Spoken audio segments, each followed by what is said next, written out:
Hay una fuerza de contacto debido a las espiras de abajo y ese peso hace que se estiren más, pero no, para esto voy a suponer que la masa del resorte es muy pequeña y la longitud de este resorte es L0. ¿Sí? Bueno, ahora le coloco una masa M en el extremo del resorte, la coloco aquí, y lo voy soltando despacito para que quede en equilibrio. En esta posición está en equilibrio la masa, lo cual quiere decir que la fuerza que le ejerce el resorte hacia arriba se compensa con el peso de la masa hacia abajo. Voy a suponer que la X va hacia abajo positiva. ¿Está bien? Y bueno, y después ahí está en equilibrio y está en reposo, pues. Y después le aplico, de alguna manera desplazo esta masa un poquito, una distancia X de su posición de equilibrio. Es muy importante que se den cuenta de esto. La X medida desde la posición es medida desde la posición de equilibrio. ¿De acuerdo? Entonces vamos a ver, bajo estas circunstancias, cómo va a ser el movimiento de esta masita. ¿Cómo es que la voy a poner en movimiento?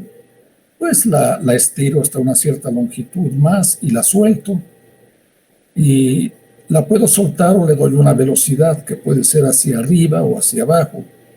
Esas son las condiciones iniciales del movimiento que debo de considerar cuando yo resuelva la ecuación de movimiento. Por lo pronto, espero que esté claro cuál es el problema. En esta posición está en equilibrio. Voy a suponer también que el resorte obedece la ley de Hooke, lo que dice que la fuerza que el resorte le imprime a esta masa es proporcional a la elongación de la masa. En este caso le llamo delta L0, a esa elongación pequeñita. Y eso se dice que se cumple la ley de Hooke cuando sucede eso. Bueno, entonces, ¿qué es lo que tengo? Pues la segunda ley de Newton para tratar de encontrar el movimiento.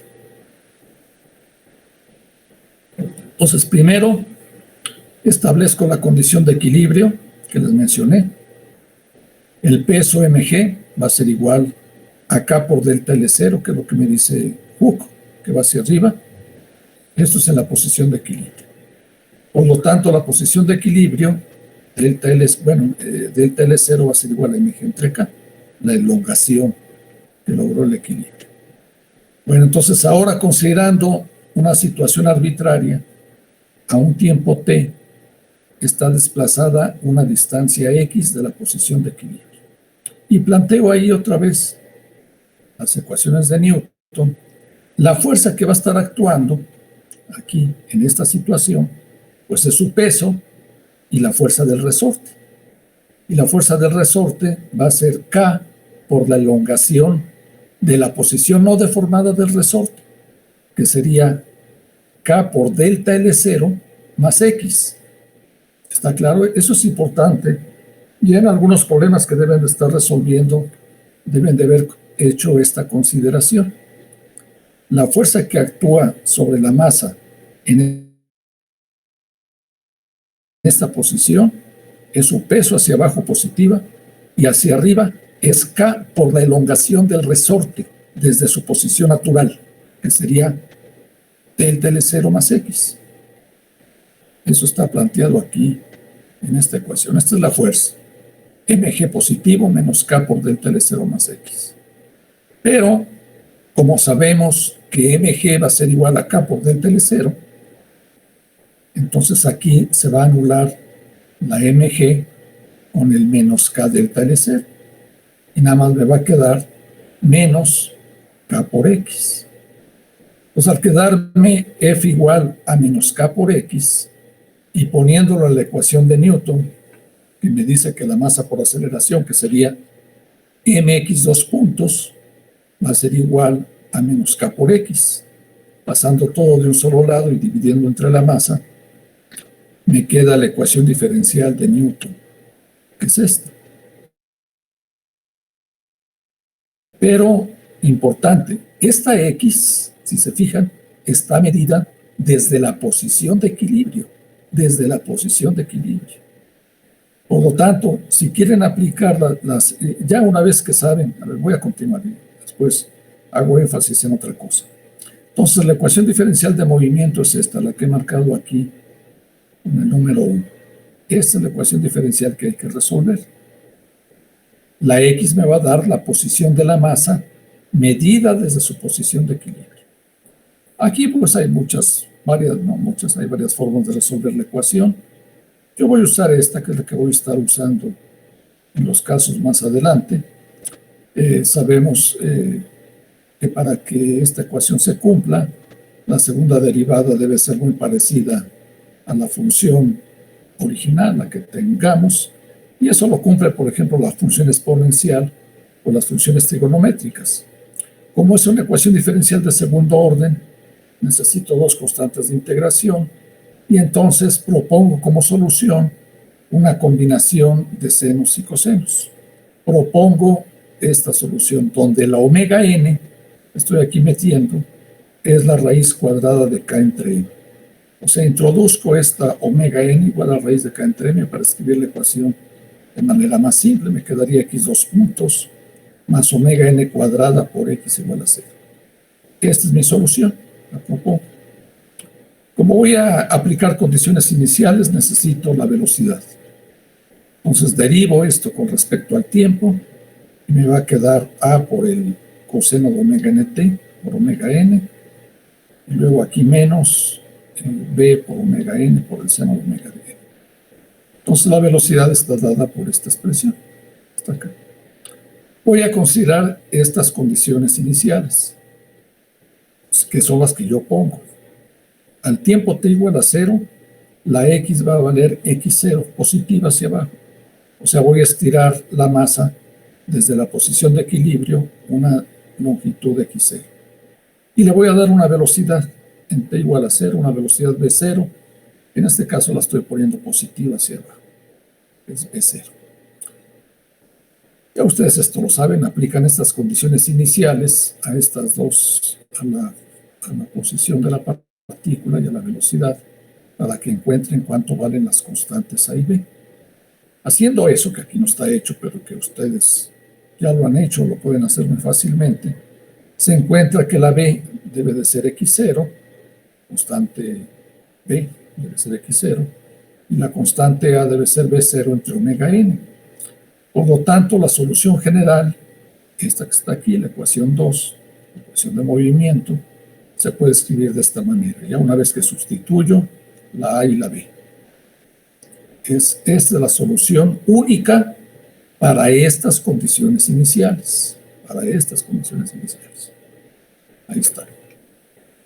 Bueno, sin embargo, es conveniente escribir esta solución no de esta manera, sino de esta que se pone aquí. Conviene escribirla como una constante que ahora le llamo A0, mayúscula, por el seno de omega nt menos phi. O sea, ahora voy a cambiar las constantes y voy a introducir esta A0 y la phi. Si se fijan, la A0 es el valor máximo que puede tener la X, ya que el seno de una función cuando mucho vale 1. Entonces A0 me representaría el valor máximo de la X. Y phi ahorita vamos a ver qué significa. Bueno, entonces, ¿cómo le hago para encontrar estas A0 y phi que estoy introduciendo aquí? Bueno, pues comparo la ecuación 3 con la 4. Pero para compararla, pues desarrollo el seno de esta diferencia. Y el seno de una diferencia, recuerden que es el seno del primero por el coseno del otro, menos el coseno de este por el seno de phi. Escribiendo esa identidad trigonométrica, entonces igualo los coeficientes del seno y el coseno, esta que está aquí y la que no escribí acá, pero que hay que desarrollar. Y acá está, miren, el lado derecho es desarrollando aquí el seno de esta diferencia, que está acá, y el lado izquierdo es lo que está aquí arriba. ¿Sí? Ahí está escrito. Entonces, para que estas cosas sean iguales, entonces comparo los coeficientes de seno y coseno, y resulta aquí que, por ejemplo, del seno, de la función seno de omega nt, acá está, seno de omega nt, es B0 omega n. Entonces, A0 por el coseno de phi, que es la que está del otro lado, debe ser igual a B0 sobre omega n. Y A0 seno de phi, que es este que está acá, debe de ser igual a menos X0, que está de este lado. ¿Sí? Menos X0, está de este lado. ¿Estamos de acuerdo? Comparando los coeficientes de seno de omega nt y de coseno de omega nt. Está bien, ¿verdad? Coseno con coseno, está bien, es un signo negativo. Coseno negativo, es A0 coseno de... ¿Dónde estás? A0 coseno de phi es con el 0. Va a ser igual a B0 entre omega n, está bien. Y A0 seno de phi, que es este, va a ser igual a menos X0. Está bien, ¿no? Entonces obtienen la relación entre las constantes que introduje aquí, la A0 y el phi, en términos de los datos, de las condiciones iniciales. Pues ven que aquí rápido puedo eliminar la A0, la puedo eliminar de estas dos ecuaciones, divido esta entre esta y me va a dar la tangente de phi. O sea, va a resultar que la tangente de phi va a ser igual a menos X0 por omega n entre B0, es lo que viene por acá. Phi va a ser la tangente de la menos 1 de menos omega n por X0 entre B0. Y para encontrar la A0, también con trigonometría, elevan al cuadrado este y este otro. El seno cuadrado de phi más el coseno cuadrado de phi vale 1. Y de ahí pueden eliminar la phi y obtienen A0 como función de X0 y B0. Está acá. ¿Está claro eso? Bueno. Entonces ven, ya tengo la A0, aparece aquí, ya la tengo en términos de las condiciones iniciales, y la phi también. Entonces ya puedo escribir la solución de la ecuación de movimiento original de esta ecuación de esta manera, que es conveniente, y ya sé quién es A0 y phi. Son las que se acaban de calcular acá. Graficando esa función, la x de t,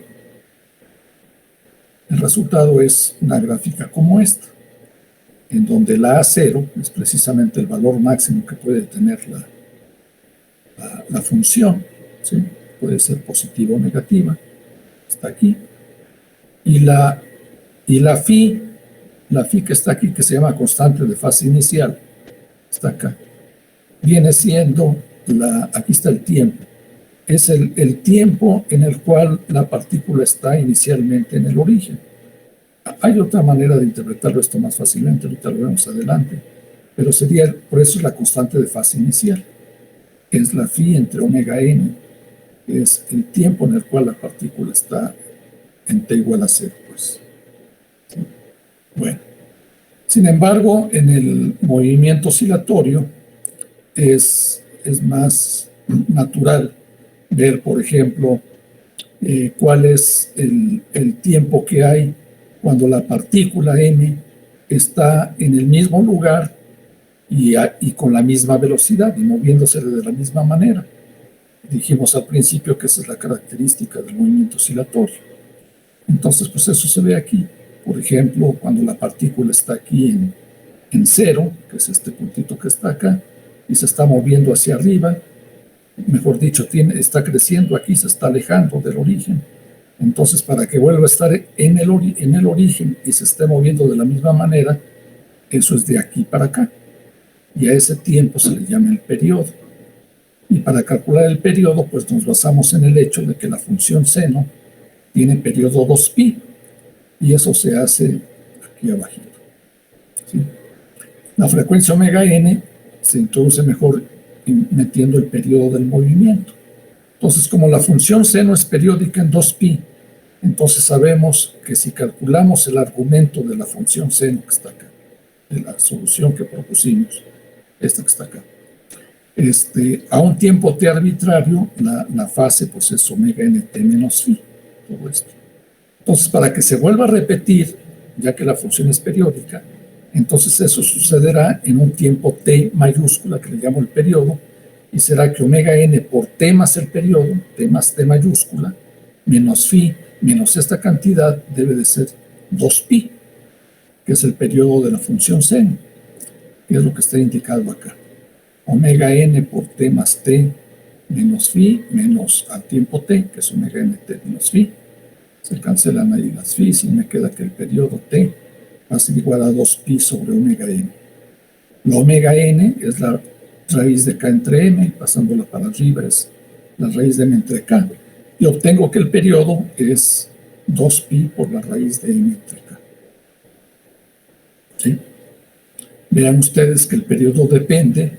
Aquí no aparecen las condiciones iniciales, para nada, no aparece ni B0 ni X0. O sea que el periodo no va a depender de qué tanto aleje yo a la partícula de su posición de equilibrio, ni de qué velocidad le dé. El periodo es una característica del resorte, en este caso. Está caracterizado aquí por la K, que se llama el constante del resorte, y por la masa, claro, pero no de las condiciones iniciales. Otra cantidad que se usa, sobre todo en ingeniería, es lo que se llama la frecuencia a secas, que es el número de veces que se repiten los ciclos por unidad de tiempo. Como en un tiempo de un periodo hay un ciclo, pues entonces la frecuencia será 1 entre el periodo, que es un ciclo dividido entre el tiempo que dura el ciclo, y poniendo el periodo que acabamos de calcular aquí arriba, pues simplemente resulta que la frecuencia es 1 sobre 2pi de raíz de k entre e. Nosotros utilizamos más esto en física, pero en ingeniería esta frecuencia es más usual. Bueno, ¿alguna pregunta hasta acá?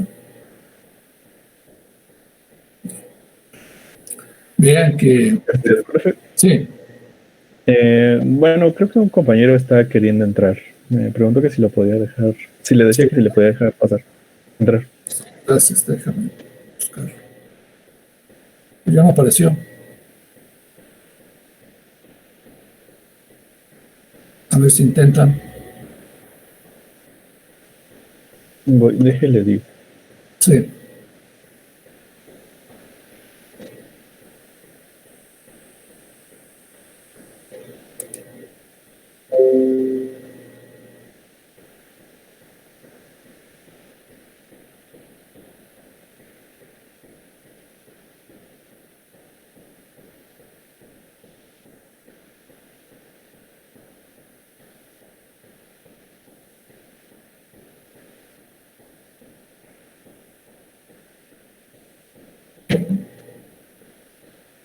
¿Qué pasó? Pues ya le dije, pero no me contesta. Es que dice que tiene problemas con su internet, igual y ya se le fue otra vez. Qué caray. Sí. Pues continúo. Sí, gracias, bro. Sí, por nada. ¿Están viendo el apunte? No, profe. No, profe. Es lo que es la hora que no entro. Ahorita lo veo. Ay, ya aparecieron ahí. Vamos a hacerlo. Bien. Ya aparecieron dos compañeros más.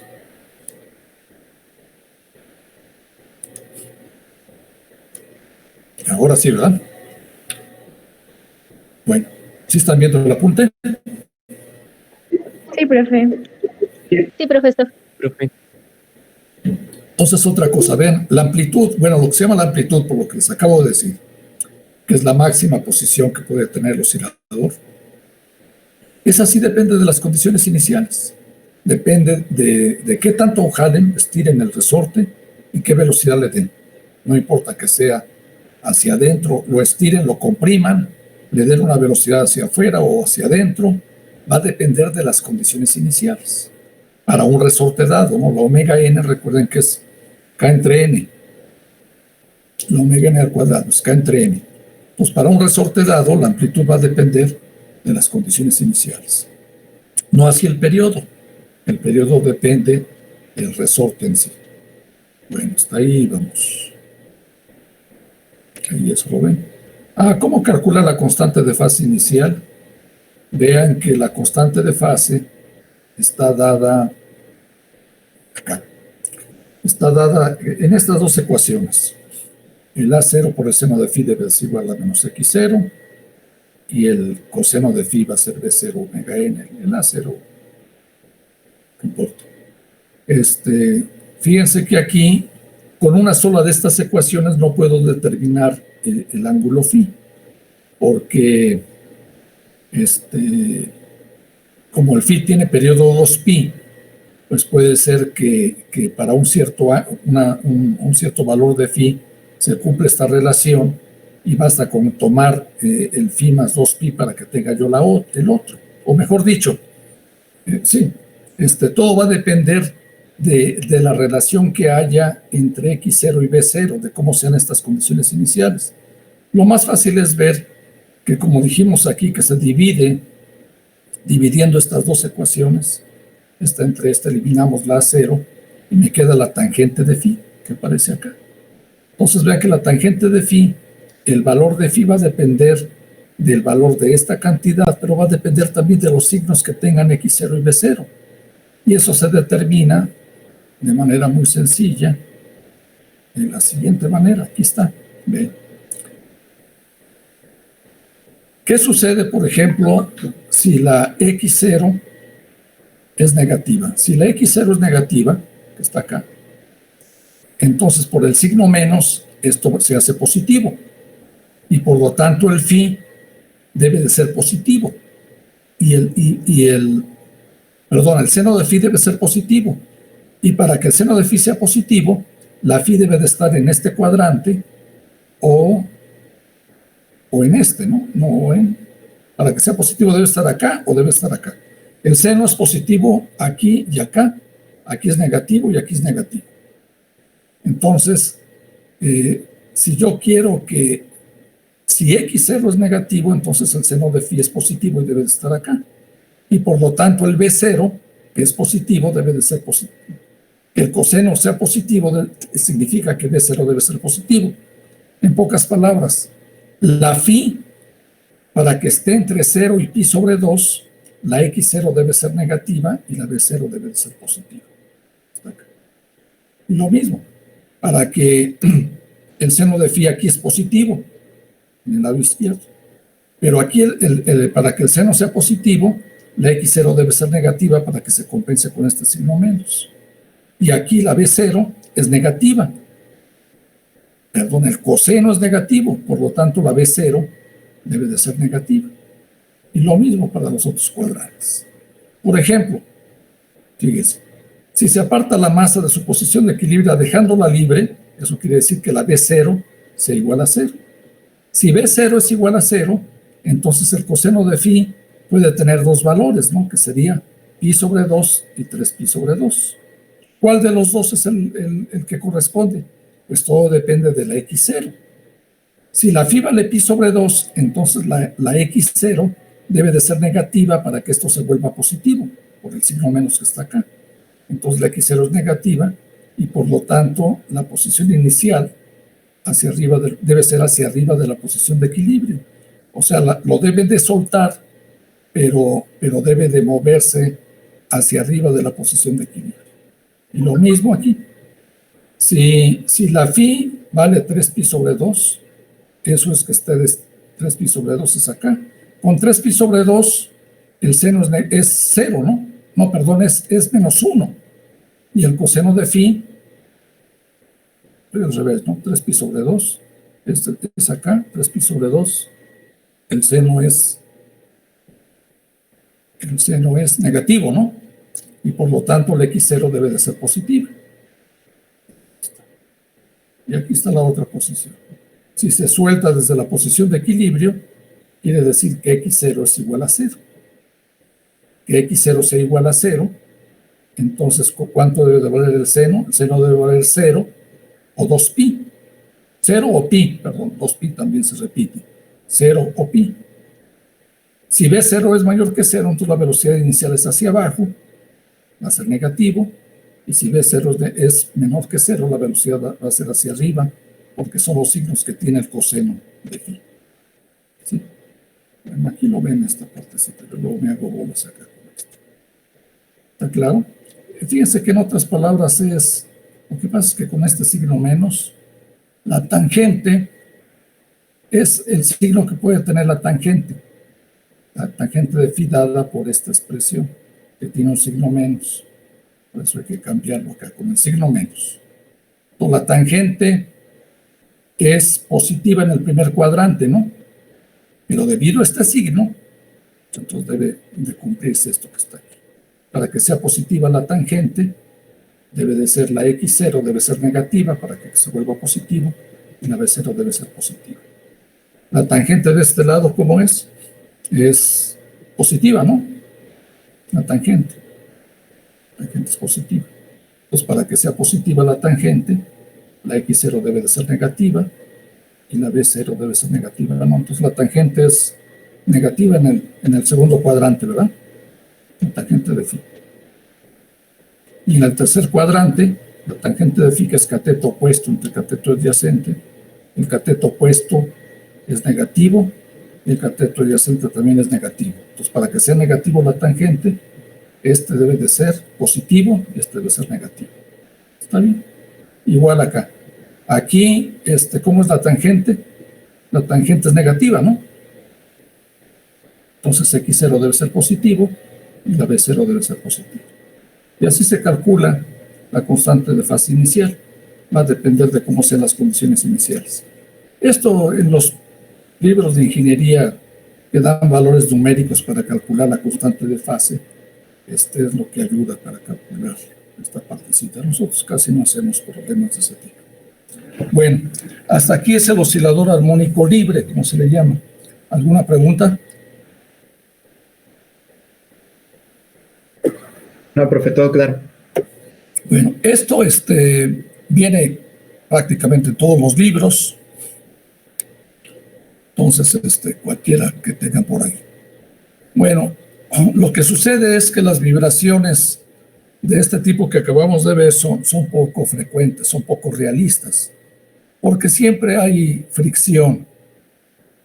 No se puede evitar la fricción. Entonces vamos a ver qué sucede cuando le pongo fricción a mi oscilador. Para empezar, voy a suponer que la fricción es proporcional a la velocidad que tenga la partícula. Entonces, en la segunda ley de Newton, que teníamos, menos K por X igual a MX 2 puntos, voy a agregar una fuerza de fricción que se opone a la velocidad y va con el signo menos, por cierto. Ahí está la ecuación de Newton, fuerzas aplicadas y por la masa por la aceleración. Les recuerdo que estamos en la posición de equilibrio y que por lo tanto el peso no aparece. Les hago énfasis porque luego en los exámenes, sobre todo en estas situaciones, a veces ponen el peso. Si estoy en la posición de equilibrio, el peso ya se compensó con la deformación original que tenía el resorte cuando estaba en equilibrio, por eso ya no está. Reordenando los términos, la ecuación la puedo escribir de esta manera. Paso todo en un solo lado y divido entre la masa y me queda así. De aquí para acá, diferentes libros tienen diferentes notaciones. Yo usé, porque me conviene para un caso más adelante, la siguiente. Reescribo esta ecuación de esta manera. Está escrita aquí. X 2 puntos más 2z griega, omega n x puntos más omega n cuadrada por x igual a 0. Donde la z, aquí, va a ser c sobre 2 raíz de k entre m, y la omega n es la que definimos desde antes, raíz de k entre m.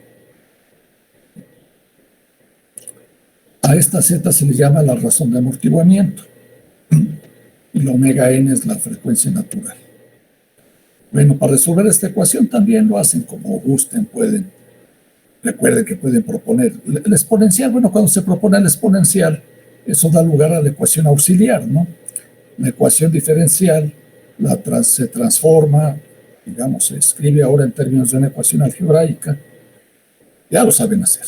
La s cuadrada corresponde al x dos puntos más 2 z omega n por s más omega n cuadrada igual a 0. Calculan las raíces de esta ecuación, que son estas dos que están acá, y el tipo de solución que tengamos va a depender del radicando que esté aquí. Si es positivo, negativo, cero, se me va a dar lugar a soluciones reales, a soluciones imaginarias, a reales o imaginarias, complejas, mejor dicho. Bueno, voy a considerar el caso que más me interesa, que es cuando la z cuadrada menos 1 sea negativo, o sea, que dé lugar a una raíz compleja, porque es la que me va a dar el amortiguamiento que yo quiero exponerles. Entonces, la solución de esta ecuación va a ser una combinación, va a ser de este tipo, va a ser la exponencial de omega n por las raíces, por estas dos raíces, por el tiempo, que es la variable independiente. Eso es lo que está escrito acá, ¿sí? Las dos soluciones se pueden escribir como combinaciones lineales de estas dos exponenciales, una con el signo más y otra con el signo menos. Sin embargo, con la fórmula de Euler, ustedes pueden expresar esta exponencial de esta manera. La parte real, que es la e a la menos omega n z por t, la factorizan, queda aquí así, y la otra parte la ponen, recuerden, como coseno y seno de la parte real y la parte imaginaria, que es lo que está escrito aquí. O sea, estas son las dos soluciones, una con más y otra con menos. Queda esto. Pero bueno, todavía puedo simplificar más, porque recuerden también un resultado de ecuaciones diferenciales que me dice que la parte real e imaginaria de una solución compleja de una ecuación diferencial también son soluciones independientes de la misma ecuación. Entonces aquí la parte real y la parte imaginaria, pues está quitada por esto. La parte real es la exponencial por el coseno, que está aquí abajo, y la parte imaginaria es la exponencial por el seno, que está aquí abajo. Entonces la solución general va a ser una combinación de estas dos. Y ya me queda ahora escrita de esta manera, que es como me conviene poner. La solución general de la ecuación es x de t igual a e a la menos omega z por t, por todo esto. ¿Sí? Lo pueden hacer como gusten. Recuerden que pueden encontrar esta solución de diferentes maneras. Yo lo hice así, como una combinación de las partes real e imaginaria de la solución compleja que se obtiene. Entonces aquí tengo la solución. Esta es la solución con las constantes a y b de la solución de la ecuación diferencial que tenemos de la 10. Es la ecuación que corresponde a un oscilador armónico con amortiguamiento dependiente de la velocidad. Bueno. Sin embargo, otra vez nos conviene poner esta solución de manera semejante a la que pusimos con el oscilador armónico sin amortiguamiento. Igual, de manera semejante.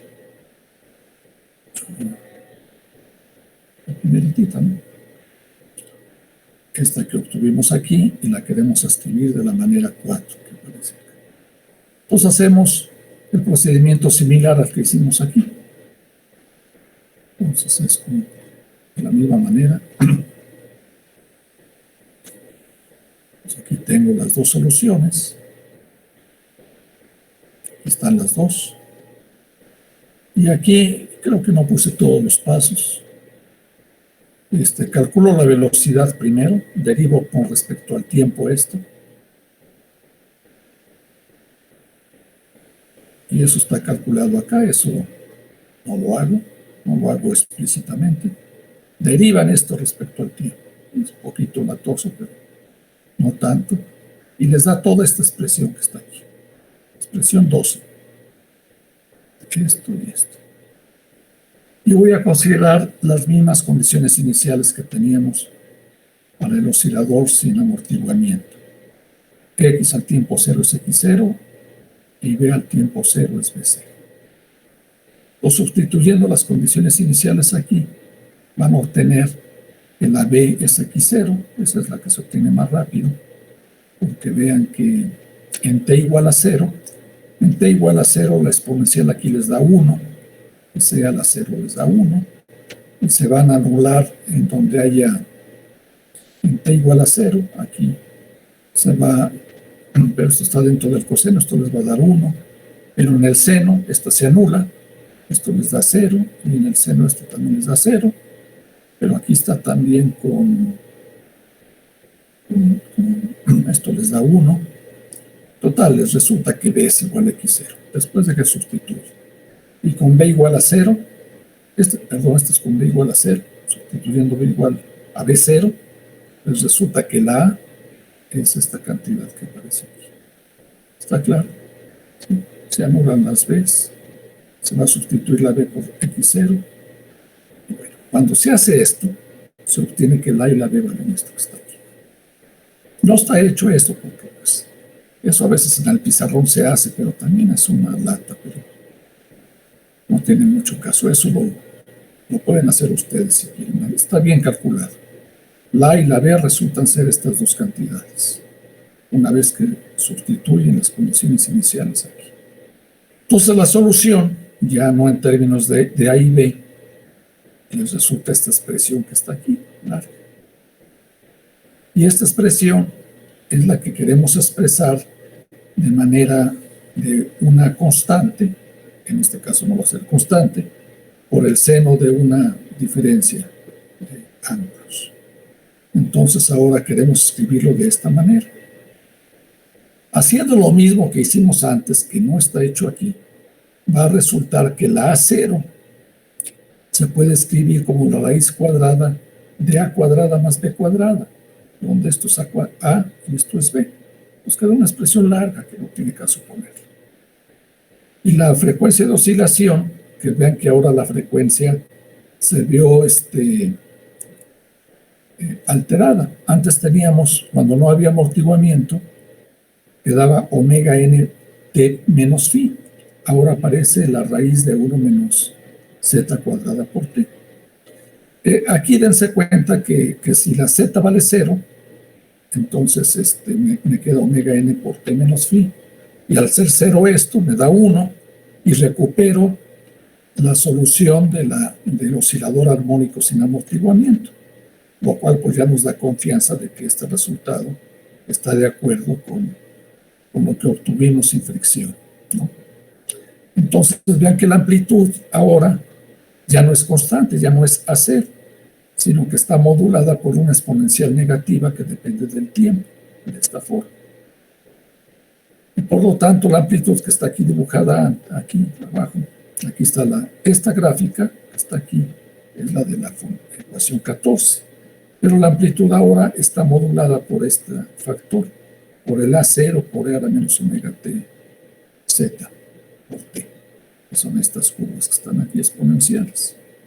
Entonces la amplitud ahora, debido al amortiguamiento, va a ir disminuyendo hasta que deja de oscilar. ¿Qué es lo que está pasando? Pues que la energía del oscilador, debido a la fricción, se está perdiendo y entonces la oscilación pues, va decayendo hasta que se pierde después de un tiempo suficientemente largo. La constante de fase inicial, igual que antes, está dada por la tangente a la menos 1 de menos b entre a, de menos b entre a. Era una expresión ahí más complicada. Pues aquí tengo la gráfica de lo que obtuvimos. Esta es la solución del oscilador armónico con amortiguamiento. ¿Sí? Bueno, ¿alguna pregunta? Y esto lo vieron, ¿no? Eso es capítulo 15, creo que, del Resnick. Bueno, Ahora, para calcular el periodo también lo hacemos de manera similar. Vean que ahora el periodo ya no va a tener el carácter estricto que teníamos con el otro oscilador, porque ahora la amplitud está disminuyendo. Pero resulta que en este caso, si bien es cierto que el movimiento no es estrictamente periódico, porque la amplitud disminuye, lo que sí se nota de esta expresión es que los ceros de esta función sí están equidistantes. O sea, estos ceros aquí de la función están regularmente espaciados. Entonces podemos hablar del periodo de la oscilación como el tiempo que hay entre dos ceros consecutivos, pero donde la gráfica vaya en la misma dirección. Igual que antes, ¿no? De aquí para acá, no de dos ceros consecutivos, sino de aquí hasta acá, o de aquí hasta acá. ¿Sí?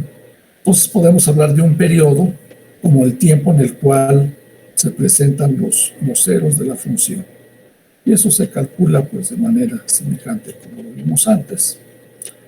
Aquí tengo la expresión para el desplazamiento, que está aquí. Entonces eso va a depender de cómo sea el argumento de esta función para calcular los ceros. Estos ceros son cuando esto valga más o menos n-pi. El seno se anula cuando son múltiplos de pi, considero el signo positivo nada más. Y tomo el valor de un tiempo en un ciclo n más 1. Entonces considero n igual a n más 1. Veo cuánto vale esta cantidad, lo escribo aquí. Y luego tomo el tn, sería este de aquí, y resto estos dos tiempos. Al restarlos, aquí no puse, si se fijan, no puse el cero de acá, porque ya sabemos que en los ceros se anula. Entonces nada más va a depender de estas cantidades. Y eso va a resultar que tn más 1 menos tn les va a dar pi entre omega n por raíz de 1 menos z cuadrado. Pero esta es la distancia entre dos ceros consecutivos, entre el n y el n más 1. Pero como les dije antes, el periodo sería el doble de estos dos ceros. Entonces el periodo sería 2pi entre omega n por la raíz de 1 menos z cuadrado. Entonces vean que el periodo ahora está influenciado por la z. Ese es el coeficiente de amortiguamiento del oscilador. Si z es 0, pues recupero la relación que teníamos cuando no había fricción. Dicen los libros de ingeniería, que son los que luego consulto, que sin embargo la z es muy pequeñita. En muchos casos prácticos dice que la z vale 2 milésimas o menos que eso.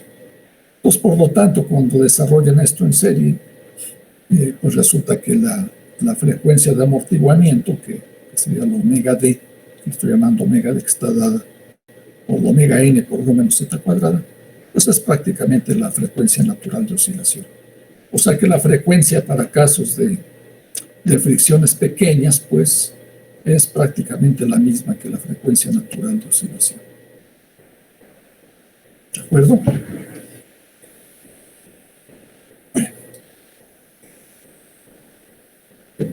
Sin embargo, hay dos cantidades que son importantes cuando tengo amortiguamiento.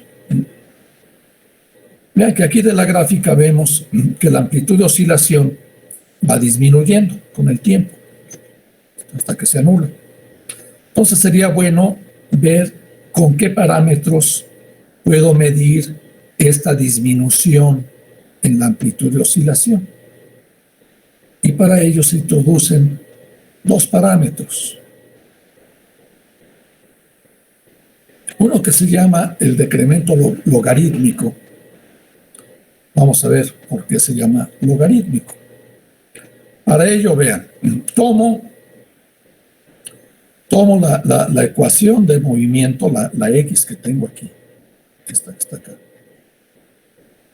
y la considero a un tiempo t0. Entonces, pongo la amplitud nada más. La parte sinusoidal no la voy a considerar porque como después voy a tomar tiempos que difieran del inicial por un periodo, dos periodos, y después voy a calcular la razón de estas amplitudes, la función seno es la misma para tiempos que se diferencien en un periodo, 2 periodos, etc. Entonces no van a influir, por eso es que no las escribí. Entonces la posición al tiempo t0, la amplitud queda escrita por esto, y al tiempo t0 más un periodo, pues nada más le pongo aquí, en lugar de poner la t, le pongo t0 más t, y eso lo puedo escribir como la x0, tengo acá, por la e a la exponencial por omega nz por t, ¿no? Cuando esto lo desarrolla, lo multiplica, y les queda así. Para 2 periodos, pues nada más le ponen 2t, y entonces les va a quedar esto que aparece aquí en función del x0. Y lo mismo, si lo hacen esto para el enésimo, para nt, y después dividen, vamos a ver, toman el desplazamiento a un tiempo t arbitrario, aquí ya lo voy a hacer para un tiempo t arbitrario, y luego lo dividen entre el desplazamiento a un tiempo t más un periodo t. Entonces sería, toman dos cualquiera, este con este o este con este, y lo único que me va a quedar es e a la omega n por z por t. Pues resulta que la razón de la amplitud de oscilación a un tiempo t y comparado con el tiempo cuando ha pasado un periodo, t más t, es esta cantidad. Y a esto se le llama el decremento logarítmico al exponente. Porque vean, si toman el logaritmo de esta cantidad, el logaritmo de esto, pues va a ser el exponente al que le va a la base, pues me da la omega nz por t. Por eso que se le llama decremento logarítmico al omega nz por t. Ese es el logaritmo. El decremento logarítmico del amortiguamiento. Es esta cantidad. ¿Sí?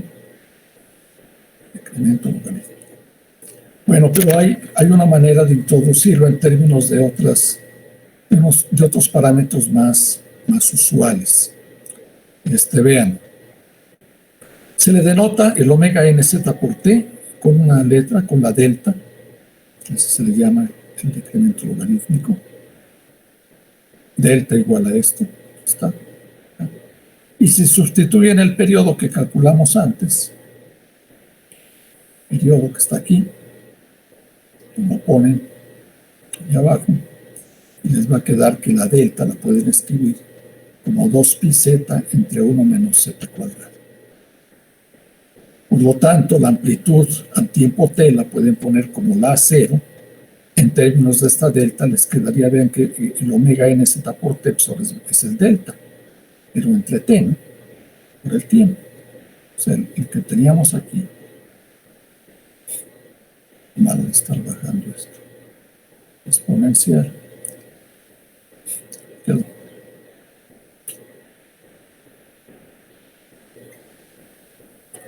La exponencial que está acá, e a la menos omega nz por t, lo pueden poner en términos de la delta como A0 por e a la menos delta sobre t, el periodo por t. Ahora vean lo siguiente. Consideremos que en un tiempo tau,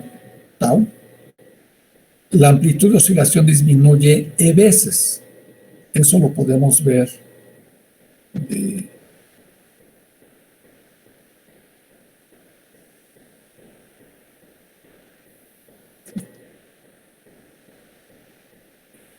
si esto lo hacen igual a 1, sería a menos 1, por dicho, si esto vale menos 1. Entonces eso quiere decir que la amplitud al tiempo t más un periodo, al pasar con este menos, pasar de este lado, la amplitud va a disminuir e veces. O sea, la x al tiempo t más t va a ser igual a la que teníamos al tiempo t, pero dividido entre e, pasando para acá. Entonces, tenemos esto. Consideremos que al tiempo tau la amplitud disminuye e veces.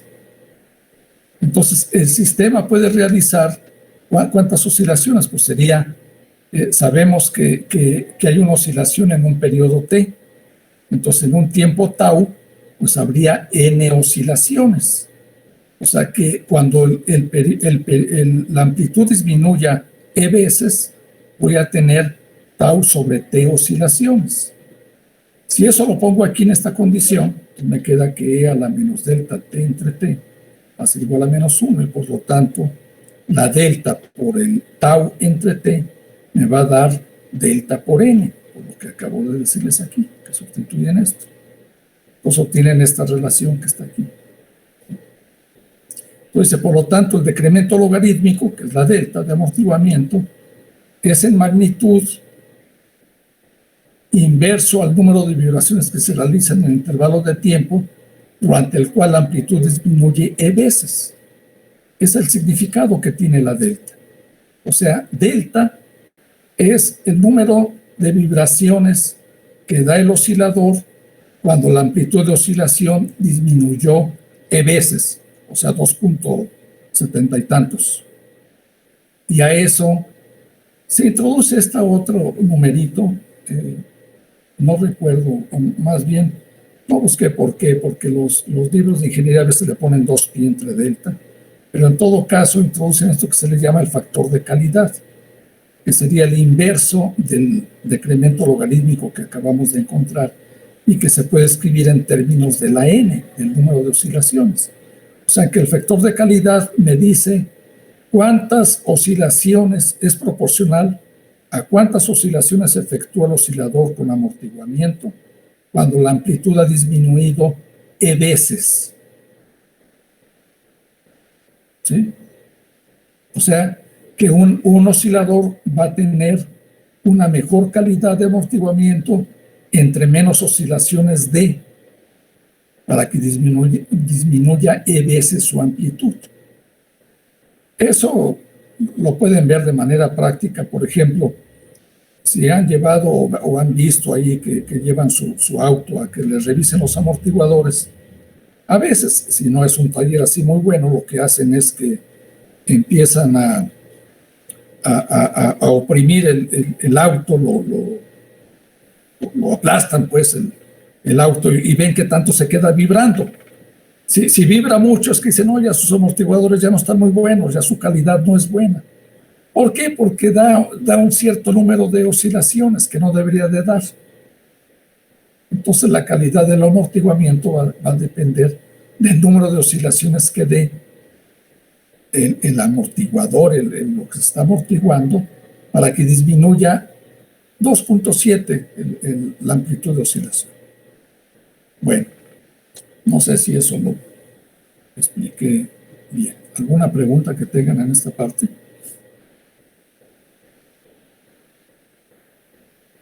Ahí les voy a pasar el apunte una vez que termine esto y ya le dan una revisada con calma para si hay alguna pregunta. Yo ya lo revisé hoy en la mañana, estuve revisando los apuntes para ver si había algo. Tal vez se pudieran poner otros pasos más, pero no son muy importantes. Y es nada más álgebra básica de lo que no hice, por ejemplo, aquí para determinar A y B. No tengo mis apuntes escritos, o sea, eso lo hice, pero no tiene caso estar poniendo tantas ecuaciones para algo que es sencillo. Bueno, va a haber preguntas de problemas. Díganme, tengo algunas cosas que estuve pensando de lo que quedó pendiente la vez pasada. Y si no, ahorita vemos el armónico forzado. Si no tienen, nada más díganme si van a tener preguntas para ver qué tiempo dejo para más adelante. ¿Sí hay preguntas? No, ¿verdad? Bueno, entonces vamos a continuar. Entonces, vean, el oscilador con fricción, un amortiguamiento, pues va a cesar. Después de cierto tiempo ya no va a haber oscilaciones, se va a acabar, muy grande se acaba. Ya vimos que para que esta amplitud disminuya a un poco menos, como a un tercio de lo que tenía, ¿sí? Ya vimos eso acá. Supongan que este es como un tercio, aquí, ¿verdad? Este es más o menos un tercio de esta parte. Entonces aquí Esto es lo que les da el factor de amortiguamiento, la Q de calidad que se calculó ahí. Y es que la amplitud disminuye más o menos aquí a 1/3, que es 2.7 el valor de E, ¿no? Bueno, entonces aquí la oscilación pues está disminuyendo. Pero hay casos en los cuales yo quisiera que permaneciera una oscilación, que no se perdiera, sino que estuviera oscilando. Entonces, para lograr eso, pues no hay otra forma más que meter una fuerza que mantenga la oscilación.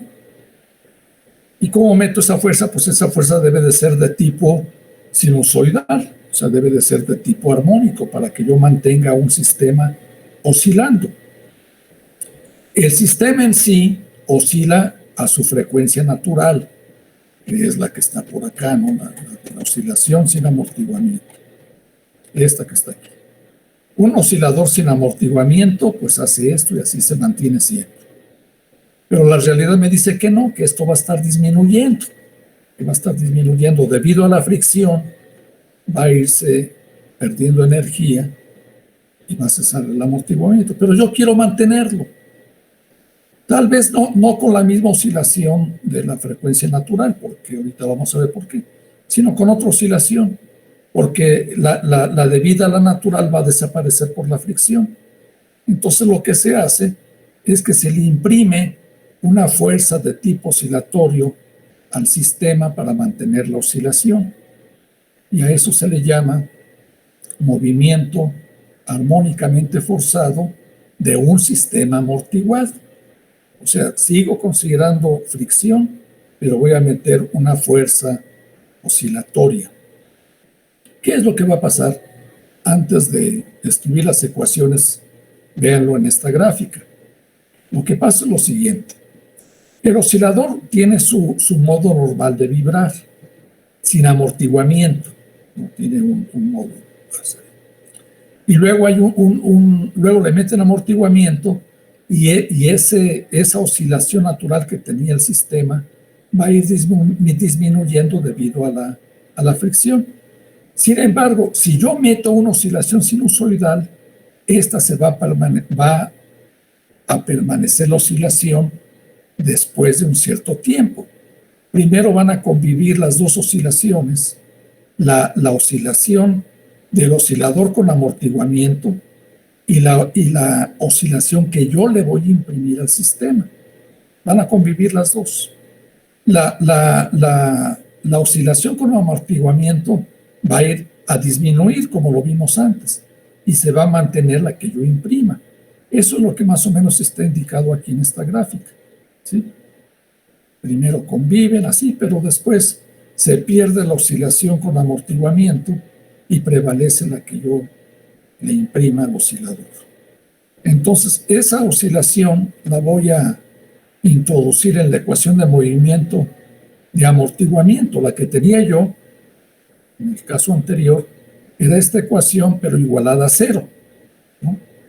Ahora voy a ponerle una fuerza que va a estar oscilando, pero con una frecuencia omega, en principio diferente a la omega n que está aquí, o sea, diferente a la frecuencia de oscilación del sistema, a la frecuencia natural de oscilación, en principio.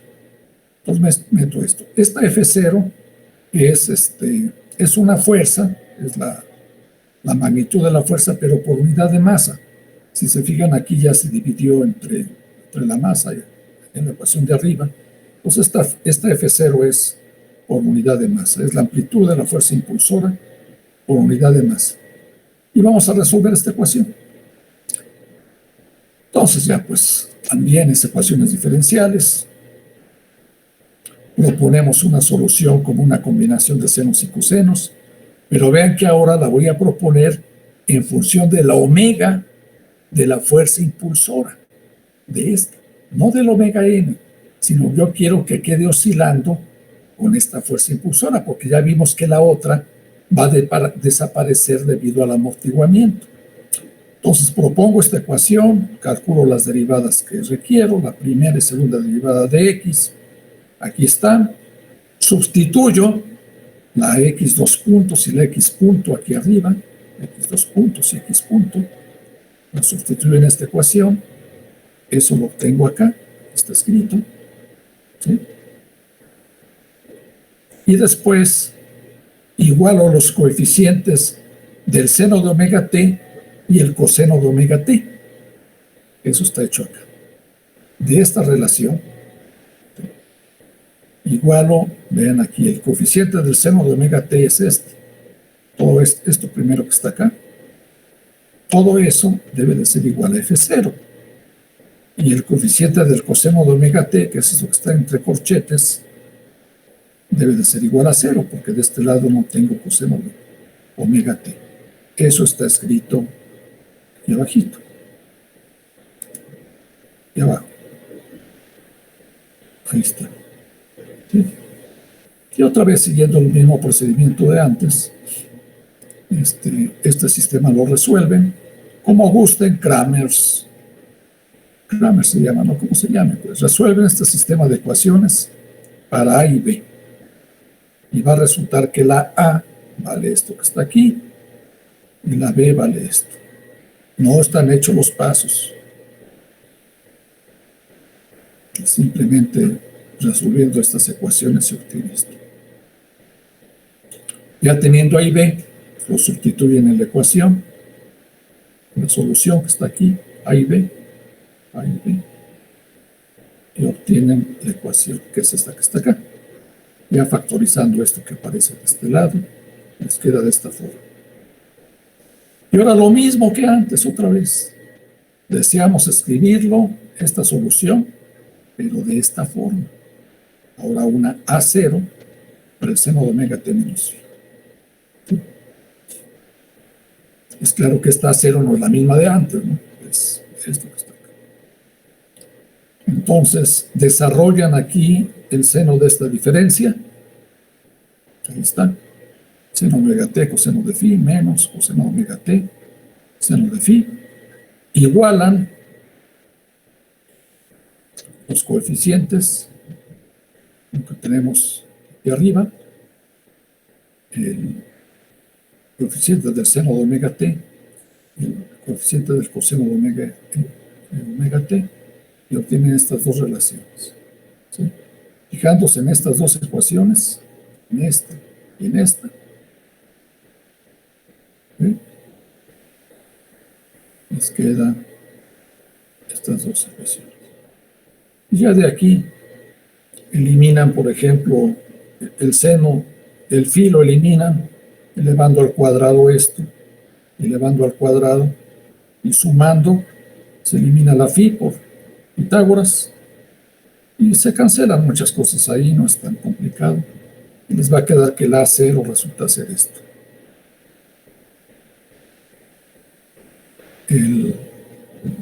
La constante de fase phi, pues esa es la tangente. Dividen este entre este, se eliminan los denominadores que están aquí abajo, se elimina la F0, se elimina la A0, y la tangente de phi está escrita aquí abajo. Resulta ser esta expresión que aparece aquí. Ya tiene determinada la constante de fase phi y la amplitud, que ahora la amplitud es esta que aparece acá. Pues esta es la solución de la ecuación para el oscilador armónico forzado, se le llama. Bueno, pero ahora quiero caracterizar esto de manera más visual. Vean otra vez que pueden recuperar muchos de los casos anteriores. Si quitan el amortiguamiento, se va este término de aquí. La Z esta ya no aparece. Y van a ir encontrando ahí los resultados que no están escritos acá, porque si quito el amortiguamiento, sería un oscilador armónico forzado, y ese no se los expuse. Bueno, para ver cómo se comporta esta función, conviene hacer lo siguiente. De esta expresión, de esta, ténganla ahí presente más o menos, expresión. Fíjense, si hacemos, vamos a ver qué pasa si la deflexión, si en la ecuación de movimiento, en la original, en esta ecuación, considero el caso estático. En el caso estático, eso quiere decir que la aceleración y la velocidad se anulan estos dos. Si estoy en el caso estático, o sea que este oscilador esté en reposo, pues, no en reposo, sino que esté estático, que considere yo en el caso estático no hay aceleración y no hay velocidad. Si eso pasa, pues entonces voy y el T sería igual no es que se anule aquí, el caso estático es que tenga yo una fuerza constante, que la F0 sea constante, que no esté oscilando, y que sea el caso estático. A ver, voy a decir disculpen primero, voy a considerar una fuerza constante, o sea, que no esté oscilando, y que el oscilador esté estático. Si eso pasa, entonces voy a tener una deflexión del oscilador, que va a ser X igual a F0 entre omega n cuadrado. Para F0 constante, o sea que no esté esto, y para el caso estático. A eso le llamo yo la deflexión estática, a F0 entre omega n cuadrado. Entonces, si introduzco esa deflexión estática, aquí, es esto. Vamos a leerle, dice el numerador de la expresión 22, corresponde a la elongación de la posición de equilibrio que bajo la acción de una fuerza constante de magnitud F0 recibe el sistema. Se le llama deflexión estática, que vale esto. Bueno, entonces ahora voy a comparar la amplitud que acabo de encontrar, esta que está aquí, la pura amplitud, la voy a comparar con la deflexión estática, que justamente es el numerador que aparece aquí en la F0 sobre omega n cuadrado. Cuando ustedes dividan esto entre esto, pues se elimina y les va a quedar un 1 aquí. Y eso se le llama el factor amplificador a esta mu, que les mediría qué razón hay entre la amplitud del oscilador forzado, comparándola, simplemente se hace para compararla con la deflexión que tiene del oscilador con una fuerza constante. Básicamente eso se hace para que no dependa de la F0, la amplitud que yo quiero medir. Por eso se le llama factor amplificador. A esto se le llama el factor amplificador, esta expresión que está aquí, la magnitud de esto. Bueno, si queremos calcular cuándo el factor de amplificador es máximo, pues derivo esto con respecto al tiempo y lo vuelvo a hacer. Derivar esto con respecto a voy a derivar con respecto a la razón que hay entre las frecuencias, entre omega sobre omega n. Esa va a ser mi variable. Entonces, sacando la derivada de esto, que sería menos el cuadrado de esto por 1, y por la derivada de esto, etcétera, etcétera. Al calcular la derivada, voy a obtener que la omega entre omega n debe de valer esta cantidad que dice aquí. ¿Sí? Que esta razón entre la frecuencia del oscilador de la fuerza impresa con la oscilación del sistema sin amortiguamiento, o sea, del sistema, la frecuencia natural de oscilación, les da esta cantidad. Esto le vuelven a calcular su máximo respecto a aquí, y les va a dar que eso vale esta cantidad. La mu máxima vale esta expresión. Y la gráfica de esta mu, me parece aquí, si la grafican con respecto a omega sobre omega n, les dan expresiones de este tipo que aparecen aquí. Aquí está el factor amplificador y aquí aparece la razón de omega sobre omega n. Estas gráficas es para diferentes valores de la Z, del amortiguamiento. Vean ustedes que cuando la omega sobre omega n vale 1, que sería cuando está acá, sobre omega 1, el factor amplificador les daría para una Z de este valor que es de 0.5 que aparece aquí, les daría esta curva que aparece aquí, la de 0.5. Es la que corresponde a la U máxima, pero para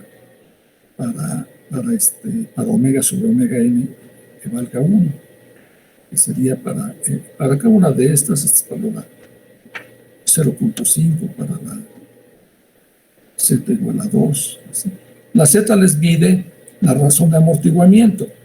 Entre más pequeña sea, vean, 0.25, 0.15, 0, el factor de amplificación va aumentando. O sea, aumenta la amplitud de oscilación.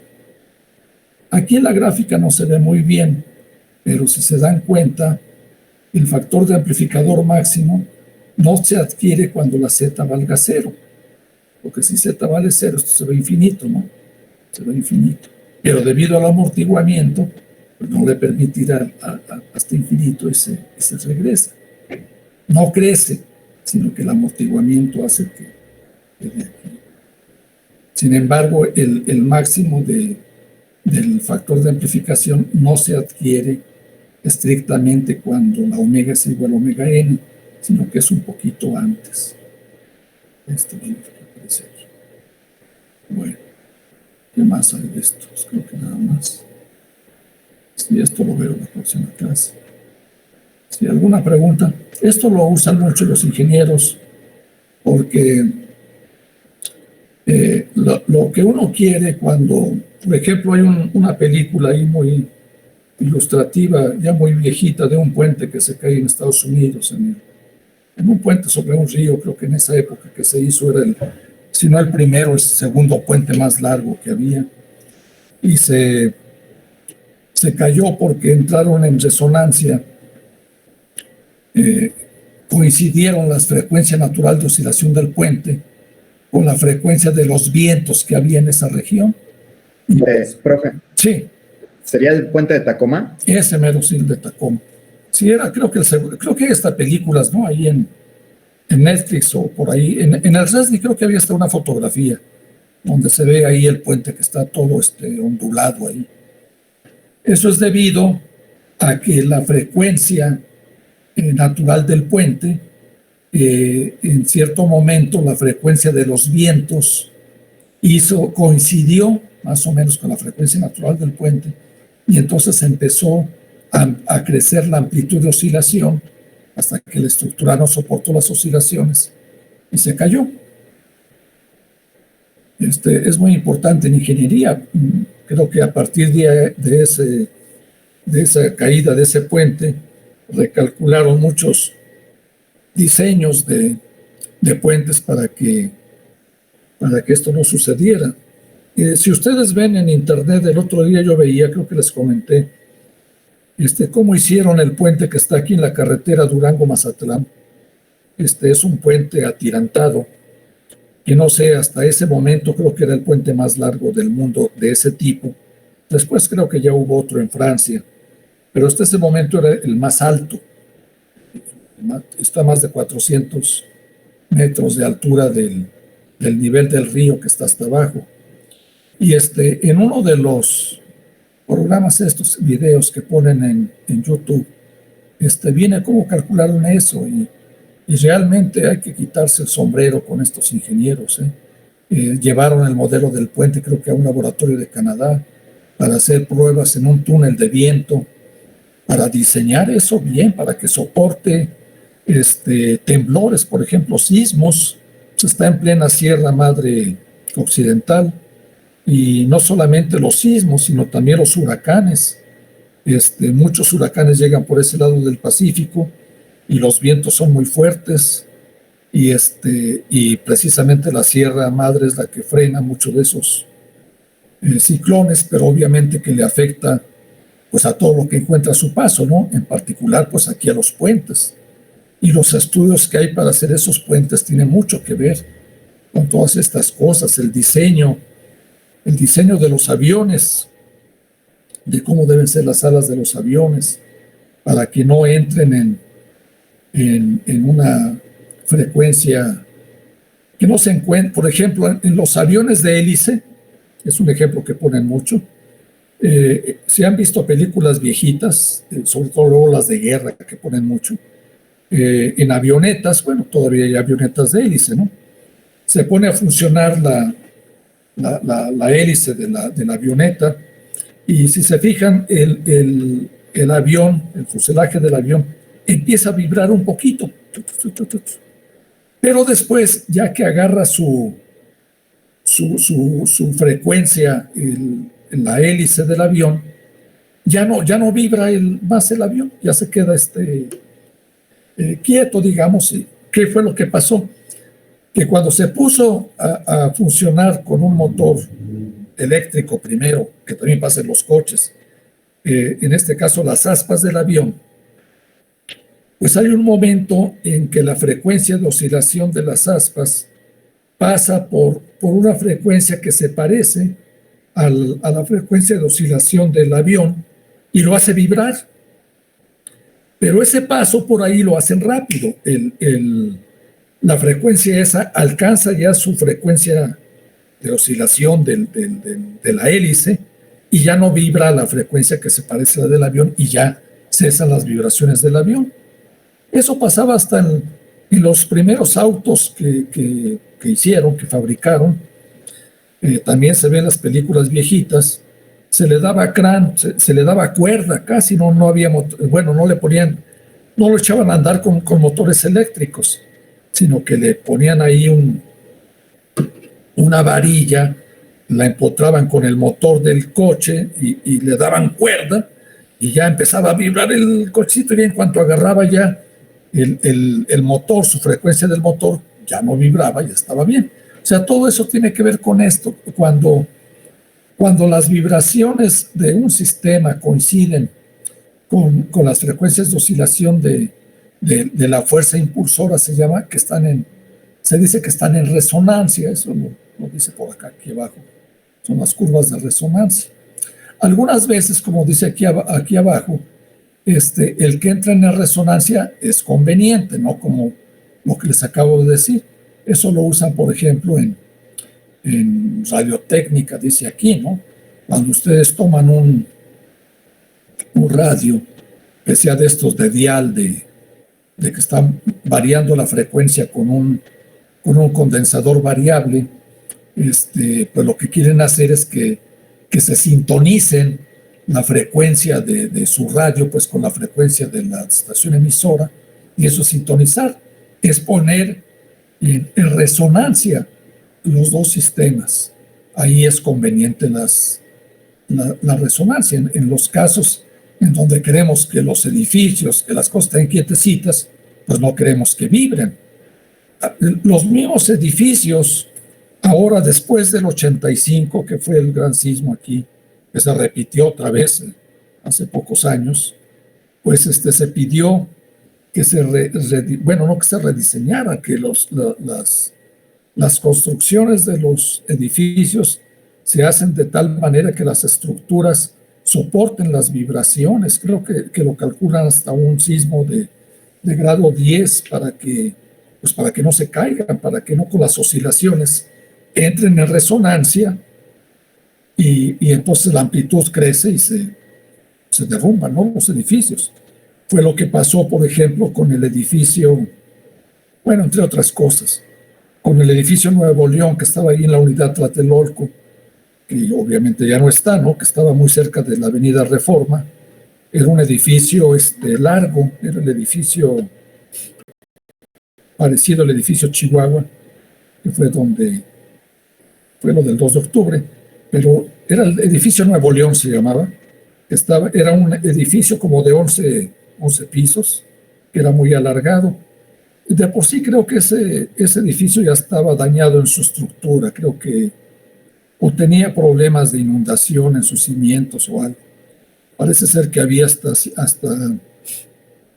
mantas donde los que habitaban ese edificio protestaban ahí con la constructora de que le dieran mantenimiento a su edificio. Desgraciadamente, ese edificio entró en resonancia con las ondas sísmicas y pues se derrumbó.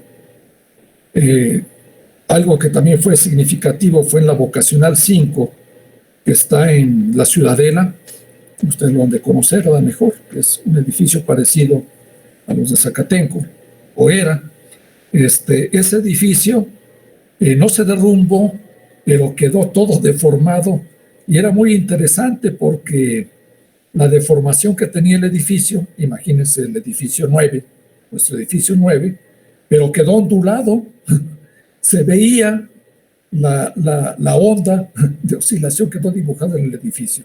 La estructura tomó la forma, o aproximadamente la forma de las ondas sísmicas, que después lo tiraron, pues, y así. Ese no se cayó porque, pues bueno, nada más se puso a oscilar. Fue suficientemente elástico para que no se derrumbó y quedó hasta dibujada ahí la onda sísmica. Bueno, ¿alguna pregunta?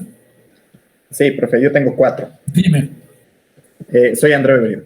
Sí, dime, André.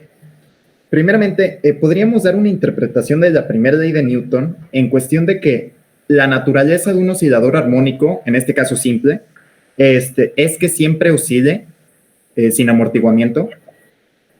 A ver, no entendí bien tu pregunta. Si en la naturaleza hay cosas que vibren y que no haya amortiguamiento. No. Que como el estado natural de los cuerpos es estar en movimiento o en reposo hasta que una fuerza externa actúe sobre ellos, la naturaleza de un oscilador armónico simple es oscilar infinitamente hasta que una fuerza lo pare.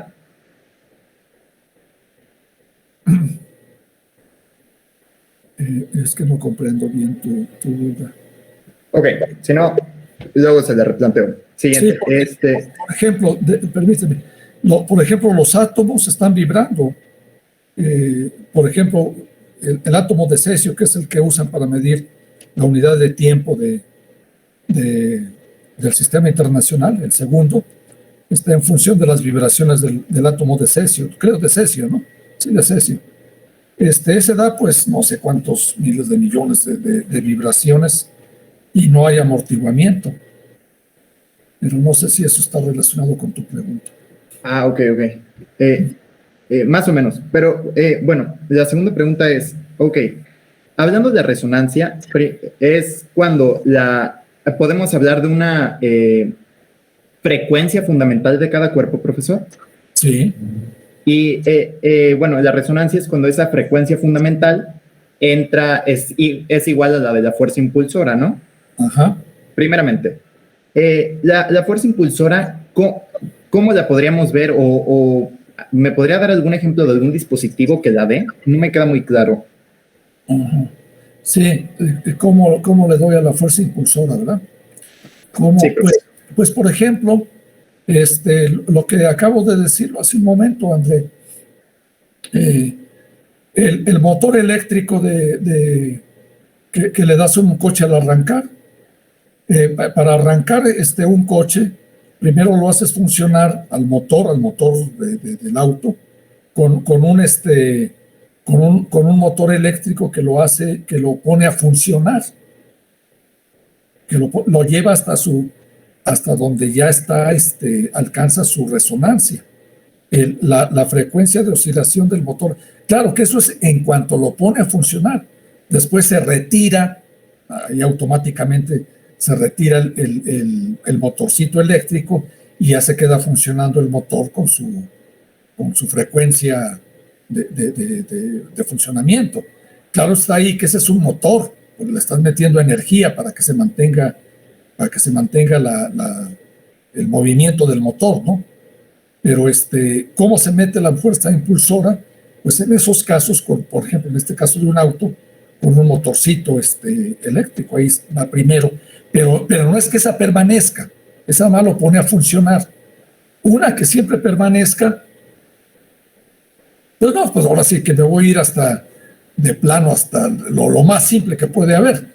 Si tomas un péndulo, o sea, un columpio, y alguien se está columpiando, ¿no? Entonces, si no hubiera fricción, el péndulo o el columpio estaría oscilando siempre, ¿no? Con una cierta amplitud. Ahí está oscilando. Pero hay amortiguamiento, entonces se va a empezar a frenar. Se frena la oscilación. Va frenando. Ya. No quieres que se frene, Pues pones a alguien que lo esté empujando. Entonces alguien con sus manos empieza a empujar a la gente que está columpiando y lo hace de tal manera que cada vez que llega aquí contigo le da un empujoncito. Llega otra vez, le da un empujoncito. Si nada más lo empujas de tal manera que la frecuencia con la cual lo estás tú empujando coincide con la frecuencia del péndulo, pues lo vas a mantener ahí, con esa oscilación. Está coincidiendo la frecuencia de oscilación de tus manos con la frecuencia de oscilación del péndulo, que no lo dejas o columpio, como quieras, ¿no? Ahora, ¿quieres ponerlo en resonancia? Pues entonces, cada vez que venga, le das un empujón y que sea un poquito más grande. Pues cada vez que llegue más, le das otro empujón. ¿Qué fue lo que va a pasar? Que la amplitud va a estar, crece y crece y crece, de tal forma que lo puedes hacer que entonces, pues en el caso del columpio, del oscilador, pues la amplitud se vaya, ya le dé vuelta, ¿no? Ya estés dándole vueltas. ¿Cómo mantengas esa frecuencia de resonancia, que sería aquí, por ejemplo, en esta gráfica, ¿no? Aquí tú estás manteniendo, el factor amplificador aquí crecería al infinito si tu razón de la frecuencia impulsora con la frecuencia natural coincidieran más o menos. Es un poquito menos, creo que eso lo menciono por acá. Es un poquito menos debido a esta relación a la 24 que está acá. Recuerda que la Z esta es muy pequeña. Entonces, el máximo del factor amplificador se alcanza casi en donde coincide omega por omega n, por el valor tan pequeño que tiene la Z. Aquí pone 0.1, si se fijan aquí, antes dije que los libros dicen que esa Z vale 0.0001 para muchos casos. Aquí tienes un amortiguamiento grande, de tal manera que no dejas que esto crezca al infinito. Si casi coincidieran y no hubiera casi amortiguamiento, pues entonces el factor de amplificador crece mucho y entonces esto pues ya no hay oscilación, ya la amplitud, ya no va a haber oscilación porque la amplitud ya creció. Ya no hay oscilación, pues no, ya la amplitud fue tan grande que ya no oscila el sistema. ¿Cómo se mantiene la oscilación? Pues depende de cada sistema, como quieras que se mantenga, ¿no? En el caso de un radio, pues no sé cómo le hacen ahí, pero pues debe ser la energía eléctrica que le estás mandando, cómo es que se mantiene la fuerza impulsora, en ese caso la oscilación, para que se mantenga. Ahí sí desconozco por completo. Pero debe de haber mecanismos con los cuales mantienes la frecuencia de la fuerza impulsora. Ok, profe. ¿Y podría pasar a la gráfica de la fuerza impulsora y la fuerza de amortiguación? Arribita.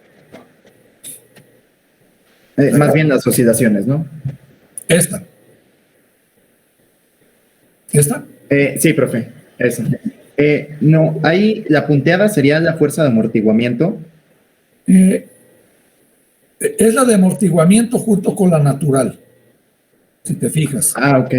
Entonces la punteada ya es la combinación de las dos.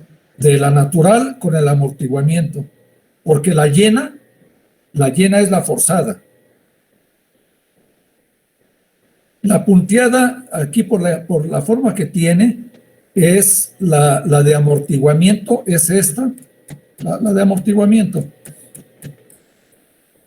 Es esta, con la natural del sistema. Fíjate, ahorita paso a la de abajo, pero la de abajo, el cero empieza allá arriba, creo, para la punteada. Empieza arriba. Si mal no recuerdo, empieza arriba, sí. Empieza acá. Mira, la punteada, aquí lo que significa es lo siguiente. Aquí le diste es una velocidad positiva. La masa la estás impulsando desde una X0, que sería la distancia que hay del eje horizontal a donde empieza aquí la punteada. Ese es el X0. Y luego la pendiente de la curva punteada, la pendiente, te da la velocidad. Y si te das cuenta, aquí la pendiente es positiva. Entonces aquí la condición inicial fue que le diste, pusiste a la masa desde una x0 positiva, lo estiraste y le diste una velocidad positiva. ¿Qué fue lo que ocasionó? Que debido a esa condición inicial creció un poquito, pero llegó aquí a un máximo. Y después, debido al amortiguamiento, se vino para acá abajo. Pero si te fijas, la punteada no tiene la forma de la que te acabo de mostrar arriba, sino que tiene esta otra forma que está por acá. ¿Qué es lo que está pasando? Pues que la de amortiguamiento con la natural y con la impulsora, que la impulsora aquí, no, si te fijas, la impulsora, si lo hubiéramos puesto desde aquí, bueno, está puesta desde el principio, pero al principio, aquí en T igual a 0, la impulsora está ya combinada con la de amortiguamiento y con la natural. Después de cierto tiempo, el amortiguamiento va cesando. Si te fijas, la amplitud disminuye y ya está menos. Aquí menos, aquí menos. Aquí, ¿por qué fue que ganó un poquito? Aquí le gana un poquito porque seguramente la fuerza impulsora le contribuyó a la de amortiguamiento con la natural en la parte negativa y le creció un poquito, ¿no? Pero después va para acá. ¿Qué es lo que va pasando? Que finalmente la forzada es la que ya le gana, porque la de amortiguamiento va disminuyendo a la frecuencia natural hasta que desaparece. Y la que queda finalmente es la impulsora. O sea, a esta parte de aquí para acá, de aquí para acá se le llama, es la solución transitoria, le llaman, porque nada más dura un cierto tiempo y un número cierto de oscilaciones. Después la que prevalece es la de la fuerza impulsora. ¿Por qué? Porque tú querías que esta es la que quieres que permanezca. La que tú le estás imprimiendo es la que quieres que permanezca. La natural y la del amortiguamiento, esa quieres que se vaya. La del amortiguamiento va a eliminar a la natural y va a quedar la que tú deseas por alguna razón. Depende de qué sistema se trate. Esta parte de aquí es la combinación de la natural, amortiguamiento y forzada. Todo esto. Ok, que si fuera la fuerza infinita, o bueno, durara infinito tiempo, esa oscilación permanecería infinitamente. Sí, claro. Pero como en este caso trabajamos con fuerzas en un periodo de tiempo, después llega y otra vez cuando desaparece la fuerza, la oscilación de la fuerza impulsora, volvemos al mismo movimiento de natural y amortiguada, como en la gráfica anterior. No, es que todo depende, porque suponte que estás haciendo eso y quitas la fuerza impulsora, ¿qué va a pasar? Se va a quedar en reposo.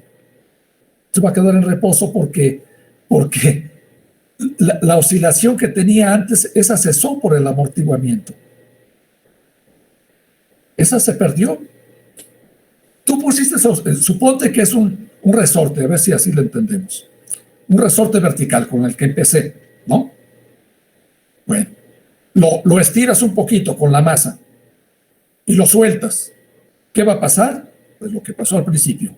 Va a estar oscilando, no hay ningún amortiguamiento y va a estar subiendo y bajando en la masita. ¿Estamos de acuerdo? Va a estar haciendo esto aquí. ¿Sí se ve la mano acá? Sí, profe. Entonces está haciendo eso. No hay fricción. Está haciendo eso. Le pones fricción, ¿qué va a pasar? Pues va a ir disminuyendo, hasta que se quede en reposo. ¿Sí? Ahora, le metes una fuerza oscilatoria con otra frecuencia. ¿Qué va a pasar? Pues primero estaba oscilando de manera natural. Después se fue disminuyendo por la fricción. Pero le metiste esta desde un principio, pues ¿qué va a pasar? Pues depende aquí la condición inicial. Aquí parece que primero le va a ganar para las oscilaciones para cuando se comprime, va a combinarse y después se van a ir combinando las dos oscilaciones, va el tiempo, la oscilación natural va a ir desapareciendo debido a la fricción y finalmente se va a quedar oscilando con la frecuencia del dispositivo que pusiste para que oscilara de cierta manera, ¿sí? Pero ¿qué pasa si terminas con esa oscilación? Pues se va a detener. O bueno, en todo caso va a depender de que en qué momento ceses la oscilación. Si, la oscilación de la forzada. Si tú lo detienes cuando la partícula se estaba moviendo, bueno, pues entonces va a quedar como estaba al principio. Va a moverse de cierta manera, pero se va a ir deteniendo ya por el amortiguamiento. Creo que eso es lo que me decías. No es que se detenga, sino que depende en qué momento ceses esta fuerza. Si la detienes justo cuando estaba en reposo y en la posición C, en reposo, pues ahí se queda, ¿no? Si estaba en una cierta amplitud, pues a lo mejor regresa a su posición de equilibrio. Pero todo va a depender del momento en el cual ceses la fuerza impulsora. Va a quedar sometido al primer caso que vimos, ¿no? Ya cesó a este. Esto es lo que pasa para el natural, ¿no? Primero estaba oscilando bien, le pones el amortiguamiento y pasó esto. ¿No quieres que pase eso? Pues le metes una fuerza impulsora y empiezas a oscilar de otra forma. Primero, en este tiempo, justo en este tiempo que está aquí ilustrado, pues van a estarse combinando esta oscilación, que es con el amortiguamiento y la de la fuerza impulsora, y hace una gráfica como esa que está ahí abajo. ¿Y qué va a pasar? Pues como esta cesa, va a prevalecer la parte de la oscilación de la forzada. Y ya se queda la forzada, como se ve de aquí para acá, otra vez, de aquí para acá. Es la que queda, esta es la que queda, ¿sí? Cesa. Bueno, pues depende en cuál es el estado de movimiento del sistema cuando quitaste la fuerza. Según el estado de movimiento que hayas tenido, entonces va a pasar algo parecido a lo que está aquí, ¿sí?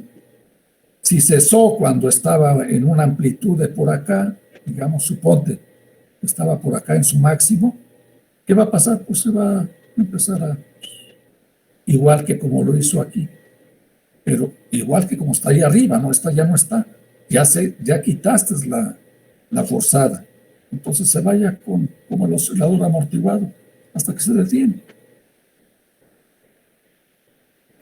Ok, perfecto, me queda claro. Muchas gracias. ¿Cuál otra? Eran 4. Bueno, quería preguntarle si la frecuencia fundamental depende de la composición atómica y cómo se calcula, pero creo que... No, eso ya depende de la natural, dices, ¿no? Eso depende del sistema que estés tratando. Pues aquí estamos hablando de resortitos. Es de la naturaleza de la fuerza que provoca esa oscilación, que puede ser una fuerza electromagnética, una fuerza eléctrica, una fuerza mecánica, como en el caso aquí de un resortito. Aquí vimos que la frecuencia depende del resorte en sí, ¿no? ¿Qué tan fuerte, entre comillas, así lo puse en los apuntes? Un resorte de un alambre muy grueso y pues va a tener una frecuencia de oscilación natural grande, o sea, eso va a vibrar mucho. Si este resorte es un resorte muy delgadito y lo pones a oscilar, pues va a estar oscilando con una frecuencia pequeña. Va a depender del sistema, si son sistemas mecánicos, si son placas, si son alambres, si son sistemas atómicos, como dices, eso ya va a depender de la naturaleza de cada sistema físico, cómo estén oscilando. Es interesante ver esto de las oscilaciones. Precisamente, ahora no sé si estuviste tú o alguno de ustedes en las pláticas de los egresados que han sido premios nacionales de ciencias. Cuando le tocó al doctor Mauricio, y creo que hasta fue mi alumno, pero no estoy seguro, su nombre es Mauricio, pero ya se me olvidó su apellido. En eso una exalumna que tuve se comunicó por chat conmigo en la conferencia Y me dice, profesor, soy fulana de tal, ¿se acuerda de mí? Llevé teórica 1 con usted. Estoy aquí en metrología, ya se los había comentado, dice, estoy en el laboratorio de vibraciones, precisamente. Ah, no, pues muy bien. Debe de estar haciendo cosas muy interesantes. Las vibraciones es algo, creo que lo decía Huygens, o uno de ellos decía, las vibraciones son inocuas. Están por todos lados. Todo vibra, se puede decir. Todo vibra, todo vibra. Los átomos, todo está vibrando, que no percibimos las vibraciones, pero ahí están, ¿no? Todo vibra, son muy importantes. Ahora, si estamos con estos osciladores que obedecen la ley de Hooke, dice, no, oiga, pero pues esto nos está diciendo, ni siquiera esto es ideal, ni siquiera esto. Pero por ahí se empezó a estudiar, por ahí se empezó. El oscilador armónico es uno de los 2 problemas que se pueden resolver de manera analítica, como lo acabamos de ver. El oscilador armónico. Y con ese modelito empezaron a estudiar el estado sólido, las vibraciones de los átomos, de las moléculas. Con estos modelitos empezaron. Ya después lo van complicando más. En este problema del resorte, por ejemplo, a ver, investíguenlo. No lo voy a ver aquí o después lo vemos en algún problema. ¿Cómo se afecta la frecuencia de oscilación si tomamos en cuenta la masa del resorte? Ese es un problema que debe estar hecho por ahí en varios libros. No en todos, pero otros lo ponen de problema. Considere usted la masa del resorte y calcule usted cuál es la frecuencia de oscilación o el periodo. Es lo mismo, la frecuencia de oscilación. ¿Sabe qué es lo que pasa? Pues que la masa del sistema que estén ustedes poniendo tiene que agregarle el tercio de la masa del resorte. Entonces, la frecuencia de oscilación de un resortito, de una masa que esté con un resorte, que obedece la ley de Hooke, y si consideran la masa, entonces basta con que a la masa que está aquí actuando le aumenten 1/3 de la masa del resorte. Pero ahí, cuando se hace eso, cuando da ese resultado, se tiene que hacer suposiciones también. Se tiene que hacer una suposición, si mal no recuerdo, creo que es que la deformación sea proporcional a la distancia a la longitud del resorte que estemos considerando. Si ya estoy metiendo modelos, pues ya estamos modelando la naturaleza, pero eso no quiere decir que le estemos dando al clavo. Cuando se hagan los experimentos y se vea que el resultado teórico que obtengo coincide más o menos con lo que observo experimentalmente, pues se dice que mi modelo es más o menos bueno. Entre mejor coincida, pues es mejor. Pero si no coincide, pues es que todo su modelo, pues tiene usted que corregirlo. Y así es la física. Tienen que ir viendo ahí cómo le van dando para que esto lo puedan utilizar y después en la tecnología se utilice, pues. Miren, vean, esta investigación que hay sobre los superconductores. Yo no sé, eso es un tema muy complicado, dicen que es muy complicado, pero vean las implicaciones que tiene. El que encuentren superconductores, que un material sea superconductor, es de que su resistividad se va a hacer. Ya no ofrece resistencia eléctrica a la conducción de electricidad a los materiales. Eso es, pues, imagínense las implicaciones que tiene eso. Y ya existen los superconductores, ya los hay. Nada más que no son metales, son ahí cerámicas ahí que son quebradizas, que ya empiezan a hacer alambritos de materiales superconductores. Lo que pasa es que para que tengan esos materiales superconductores se hace a temperaturas muy bajas, pero ya le han ido arreglando, ahí van, no recuerdo ya ahorita en qué temperatura andan, 40 grados Celsius bajo cero, no me acuerdo, pero ya ahí le van metiendo los dientes para que crean estos materiales. Y fíjense nomás lo que están logrando. No es con esto con lo que empezaron, no es con esos experimentos, pero ahí van. Es en base el experimento es el que tiene la última palabra. Y la teoría, pues lo que está haciendo es crear modelos. Cuando es algo muy importante es cuando la teoría predice cosas que a veces el experimento no lo ha encontrado y dice, por ejemplo, lo de la materia oscura y todo eso, que la partícula fulana y demás, que no la han encontrado, que ya la encontraron, que la teoría estaba, pero ¿cómo se llama esta? La partícula, a mí se me olvidan los nombres. ¿Cuál partícula? La partícula de Dios, que le llamaron, que tiene pocos años que ya. ¿El bosón de Higgs, profe? El bosón de Higgs, ese tiene pocos años que lo encontraron, ¿no? Pues primero se encontró la teoría. Y así, en la superconductividad, los modelos que hay 2 premios Nobel, uno reciente apenas, que apenas se lo dieron para los superconductores de alta temperatura crítica.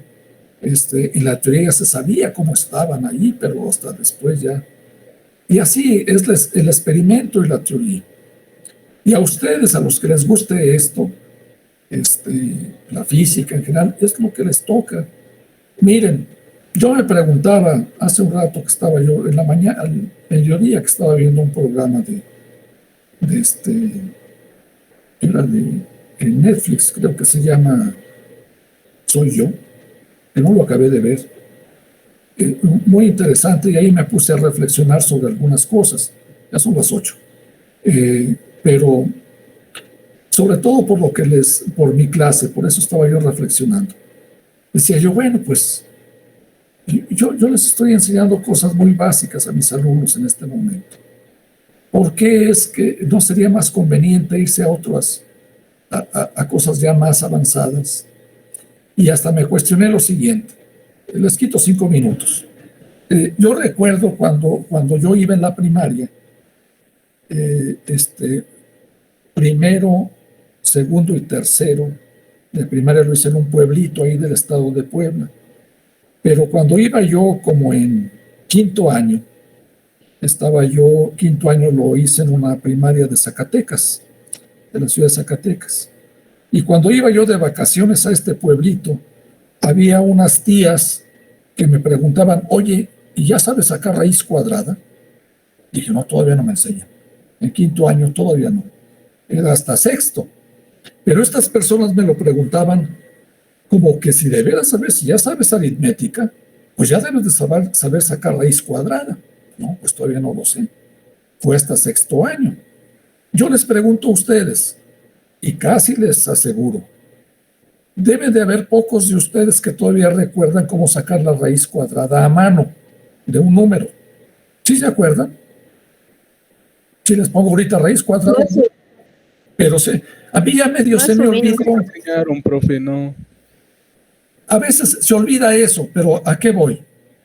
Yo más o menos me acuerdo, más o menos, que se parece 2, sáquese la raíz cuadrada al primero, vea cuánto da, duplíquese esta cantidad, ponga el otro y multiplíquele el algoritmo de la raíz cuadrada, ¿no? Pero eso se olvida. Ya no hace falta saberse eso, porque ya tienen calculadoras que les da la raíz cuadrada de un número, ¿no? Y ya no tienen que multiplicar ni sumar y eso. Pero deben de saber de qué se trata eso. Ahora, ustedes ya tienen programas, ya tienen MATLAB, ya tienen programas que les resuelvan integrales, que les resuelven derivadas, que les aparecen operaciones algebraicas, ecuaciones, que ya ustedes no deben de hacerlas. ¿Está claro? Ahora dice uno, entonces, ¿a dónde vamos? Yo creo que se va a llegar el momento en el cual, pues eso es lo que va a prevalecer. Esta ecuación diferencial, pues ya no voy a estar calculando aquí que la ecuación auxiliar y que las raíces. No, pongo un programa y ahí está. Pero deben de saber ustedes de qué se trata. Eso tiene sus ventajas, porque ustedes entonces pueden dedicarle más tiempo al cerebro para que piensen cosas más importantes, para que sean más creativos, para que no tengan ustedes que estarse invirtiendo tiempo en cosas que son más operacionales. Vean ustedes que yo, en cierta forma, he usado eso en cierta manera. ¿En dónde lo he usado? Pues cuando yo les digo, miren, aquí en esta ecuación, de este paso de acá para acá, ya no lo hago, ya no lo pongo, porque aquí en esta ecuación, estas son las, bueno, aquí todavía me fui, estas son las raíces y demás, pero aquí que les dije, en esto, por ejemplo, aquí en este paso, ¿qué fue lo que les dije en este paso? Pues aquí, pongan estas condiciones iniciales, sustituyanlas acá y les resulta esto. Pues ya ustedes ya no tienen ni qué hacerlo. ¿Me entienden? Porque eso lo saben hacer ustedes. Oiga, pues claro, que en T igual a 0, pues aquí lo hago, me lleva 5 minutos o 3 minutos hacerlo, pero ya no es tan esencial. Ya no tengo que dedicarle tanto tiempo a eso. A lo mejor cuando llevaba yo mis cursos de álgebra básica en secundaria, pues son etapas que se van siguiendo. Pero debe uno de saber de qué se trata. ¿Me entienden? Entonces, este es un ejemplo muy rudimentario, si quieren, pero así va cambiando, y esto está cambiando a pasos agigantados. Yo me imagino que ustedes van a vivir años en los cuales, pues yo creo que todo esto se va a ir simplificando a ya ponerlo en programas. Ya lo deben de estar haciendo. Ya muchos de ustedes ya saben manejar estos programas, matemática y todo lo que hay. Pero bueno, yo en los exámenes lo voy a permitir, si me tienen que hacerlas. Si no, pues imagínense, pues a ver, esta ecuación se resuelve, pues ahora está la solución. Bueno, todavía no es tiempo de que sea así. Todavía yo quiero ver si pueden sacar conclusiones intermedias en la solución o eso. Pero va a llegar un momento en que eso ya no va a ser útil. Si ustedes ven manuscritos de Newton, que por ahí los se pueden encontrar, pues Newton se echaba a mano todas las operaciones aritméticas. ¿Se imaginan ustedes con el cerebro de Newton y teniendo una calculadora? ¿Qué no habría hecho? Una calculadora para hacer operaciones aritméticas, no digamos cosas algebraicas, ¿no? Su mente estaría en otras cosas, ¿se imaginan? Entonces, esto está cambiando, pero yo lo estoy viviendo, se los digo a ustedes, yo lo estoy viviendo. ¿Qué es lo que no veré? Y ustedes deben de prepararse. No menospreciar esto, sí, poco a poco se va a ir todo esto, ya no va a haber necesidad, pues, de estas cosas. Pero tienen ustedes que saber pensar, para que entonces apliquen en cosas más creativas. A ustedes les va a tocar hacer eso. Bueno, ya me extendí. Nos vemos el miércoles, ¿no? Profe. Sí, dime. Quisiera pedirle un consejo. ¿Cree que le podría enviar un correo? Sí, ¿a mí? Sí, profe, a su correo. Claro. Muchas gracias por sus palabras. Sí. No te comprendí bien. Sí, el consejo acá. Sí, claro que sí. Eres André.